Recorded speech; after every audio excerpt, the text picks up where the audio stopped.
1월 15일 살아계신 하나님의 말씀 마가복음 8장 31절부터 38절 말씀을 가지고 자아를 부인할 수 있는 믿음이라는 제 말씀드립니다. 우리는 살아가면서 많은 선택을 하면서 그 결과에 의한 영향을 받게 되는데 그 중에서 일생일대 아주 중대사가 바로 뭐냐면 나 자신이냐 아니면 나 아닌 다른 그 누구냐 그 중에 하나를 선택하고 그 결과를 운명으로 여기고 살아가는 거예요. 오늘 마가복음 8장 34절 말씀에 보면은 신앙의 본질에 대해서 아주 깊이 있게 다루고 있습니다. 예수님께서는 누구든지 나를 따라오려거든 자기를 부인하고 자기 십자가를 지고 나를 따를 것이니라 이 하신 말씀 때문이에요. 이 말씀은 진정으로 주님을 따르는 제자의 길이 무엇이냐 하는 것을 숙고하기 때문에 이게 아주 중차대한 겁니다. 자아가 살아있는 한 주님을 바로 섬기기는 어렵습니다. 주님께서 누구든지 나를 따라오든 자기를 부인하고 자기 십자가를 지고 나를 따를 것이니라 그렇게 마가복음 8장 3, 4절에서 말씀하셨을 때요. 그 상황은 어떤 거냐면 베드로의 세속적인 소망, 잘 먹고 잘 사는 그 주님의 영원한 소명 십자가 죽음을 갖다가 안 됩니다. 맞고 나서 충돌해요. 그러자 베드로는 예수님의 고난과 죽음에 대해서 반대를 하고 나서게 된 거죠. 그러자 주님께서 베드로에게 마가복음 8장 33절에서 사탄아 내 뒤로 물러가라. 네가 하나님의 일을 생각지 않고 돈에 사람의 일을 생각하는구나. 준엄하게 꾸짖으셨어요. 이 말씀은 우리가 주님과 다른 생각과 고집 가지고는 주님을 따를 수도 없고 믿음의 길을 갈 수 없다는 거예요. 종이 주인의 생각과 가치를 따르지 않으면서 어떻게 순종할 수가 있겠어요? 내가 살아서 끊임없이 내 생각과 고집이 앞세워가는데 주인과 같은 길을 갈 수가 있겠습니까? 우리가 하나님보다 우리 지혜를 앞세우거나 세상적인 가치에 얽매일 때 그건 주님을 따르는 길에서 벗어나게 될 수밖에 없는 거예요. 이는 곧 내가 죽든지 주님을 부인하든지 이 극단적인 선택의 기로에 서게 되를 의미하는 거예요. 사람의 의가 앞서게 되면 주님이 완전한 뜻 순종할 수가 없죠. 우리 제한적인 생각으로는 결코 하나님의 위대한 계획을 이해하고 거기에 순복할 수가 없기 때문에 나의 고집과 자아가 살아있는 한 온전히 주님을 섬기기는 불가능한 거라는 것을 우리 모두가 잘 알고 있잖아요. 마태복음 6장 24절에도 한 사람이 두 주인을 섬기지 못할 것이니 혹 이를 미워하고 저를 사랑하거나 혹 이를 중히 여기고 저를 경히 여김이라. 너희가 하나님과 재물을 겸하여 섬기지 못할 것이라고 말씀합니다. 이 세상의 그 어느 곳으로도 주님의 뜻을 대체할 수 있는 것은 존재하지 않는다는 것을 우리 믿음의 지혜로 이해하고 바로 절대적인 아멘으로 아버지 수용해야 되는 거예요.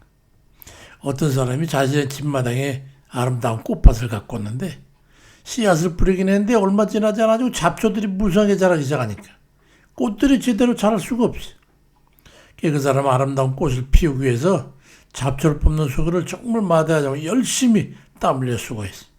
그랬더니 나중에 보니까 아름다운 꽃들이 글쎄 온 화단에 가득하게 되었더라는 거예요.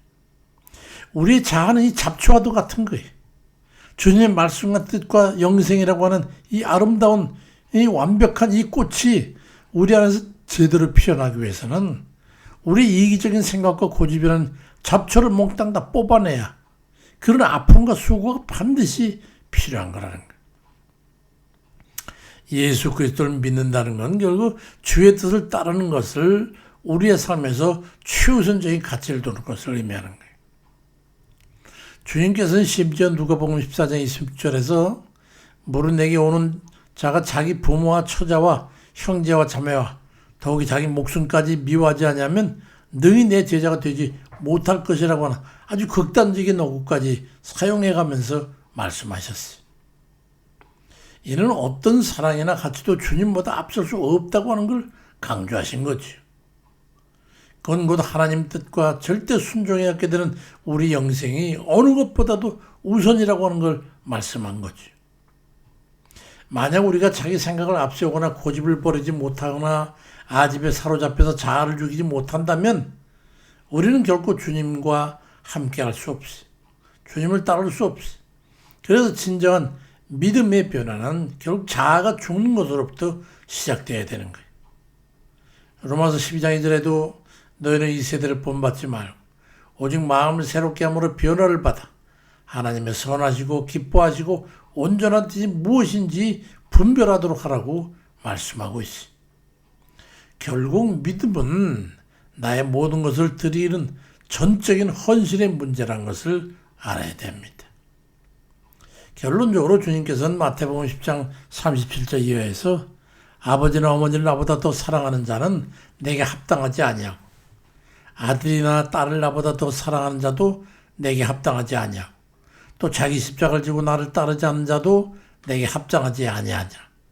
자기 목숨을 얻는 자는 잃을 것이고 나를 위해 자기 목숨을 잃은 자는 얻으리라고 말씀합니다. 역설적인 것 같지만 정설입니다. 이게.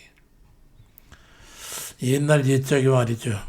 어떤 그 왕국에 충성심을 시험하는 그런 전통이 있었어요. 새로운 신하가 왕을 섬기기 위해서는 자신이 가장 아끼는 것을 왕 앞에 내어놓고 불태워야 했습니다. 어떤 이는 황금이 가득 담긴 보물상자를 태워야 되기도 하고 어떤 이는 아름다운 예술품을 불태우기도 했어요. 근데 한 신하에게 그 딸을 불에 태워 충성을 맹세하라고 명령이 떨어졌어. 그러나 그는 그럴 수가 없었어. 결국 자기의 그 높은 지위를 내려놓고 모든 영광을 다 내려놓고 왕의 신하 되기를 포기할 수밖에 없었어. 우리의 믿음의 시험은 때로는 그래도 극적일 수 있어 하는 것을 우리는 평소에 순종과 헌신을 다해서 우리 주님의 제자들 되시길 바랍니다. 마지막으로 오로지 주님의 말씀과 뜻에 순종하는 삶이어야 됩니다. 그래야 그것이 우리의 사는 삶이에요. 모리아산에서 하나님께서 아브라함에게 아들 이삭을 제물로 바치라고 하셔가지고 칼을 뽑아서 아들의 몸을 칵 찌르려고 하는데 창세기 20장 9절 이하의 기록에 보면은 하늘에서부터 그를 불러 이르시되 아브라함아 아브라함아 하시니 아브라함이 이르되 너 저 여기 있어요. 그러니까 네 손을 그에게 대지 말라. 그에게 아무 일도 하지 마라. 네가 내 아들 내 독자 내게 아끼지 않으니까 내가 이제 네가 하나님을 구원한 줄 내가 이제 알아. 저는 그 당시 상황이 머릿속에 그려지지 않습니까? 화급한 하나님의 마음이 느껴지지 않느냐 말이에요. 저는 이 구절을 볼 때마다 그냥 너무 고소하고 통쾌해서 말이죠. 콧노래 나옵니다. 하나님, 그러니까 왜 아브라함을 시험하셨어요? 창피하게. 하나님께 또 뒤통벽이 한 대 맞을 것 같아서 저는 혼자 웃곤 하지요. 그리고는 아브라함을 보면서 저는 그래 나 같으면 어땠을까? 그 생각해 보라는 거예요. 예수 그리스도를 믿는다고 하는 것은 죄를 용서받고 천국에 가는 것을 넘어가지고 내 삶의 주권이 온전히 주님께 있다고 하는 것을 고백하는 거예요. 이것은 내가 죽고 주님만 사는 걸 말하는 겁니다. 내가 죽는다는 것은 내 생각과 계획, 욕망을 내려놓고 오직 주님의 말씀과 뜻에 나의 삶을 온전히 복종시키는 것을 의미하는 거예요. 우리가 자주 암송하는 갈라디아 2장 20절 말씀. 내가 그리스도 안기 십자가에 못 박혔나니. 그런즉 이제 내가 사는 게 아니고 오직 내 안에 그리스도께서 사시는 것이라. 이제 내가 육체 가운데 사는 것은 나를 사랑해서 나를 위해 자기 자신을 버리신 하나님의 아들을 믿는 그 믿음 안에 사는 것이라고 이 말씀은요. 우리 신앙의 정통 중심을 핵심을 관통하는